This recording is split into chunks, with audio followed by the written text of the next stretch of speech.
Challenge کرتے ہیں مسلمانوں سے، آ جاؤ ہم سے لڑنے کے لیے، آ جاؤ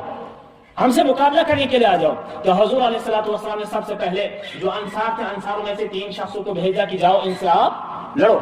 لیکن جو مشرکین تھے، دشمن تھے، وہ انہوں نے کہا کہ ہمیں بھائی ان سے نہیں لڑنا ہے، ہمیں ہمارے قبیلے کے بندے بھیجو، ہمارے رشتہ دار بھیجو، ان سے لڑنے میں ہمیں مزہ آئے گا۔ حضور علیہ الصلوۃ والسلام نے حضرت حمزہ سے کہا تم حمزہ کھڑے ہو جاؤ، تم یا علی کھڑے ہو جاؤ، تم عبیدہ کھڑے ہو جاؤ، لڑو ان سے لڑو۔ تو جب تینوں کھڑے ہو گئے، حضرت علی رضی اللہ تعالیٰ عنہ ولید بن عقبہ کا پہلے ہی بار میں ان کا جو ہے سر جو ہے جسم سے جدا کر دیا،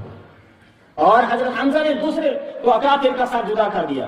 اور جو عبیدہ ہے ابھی اس کی اور جو آگے سے مشرکین مکہ کا جو کافر تھا ان میں آپس میں انبن چل ہی رہی تھی، لڑائی چل رہی تھی، تو وہاں سے حضرت علی اور حضرت حمزہ فارغ ہو کر جو آئے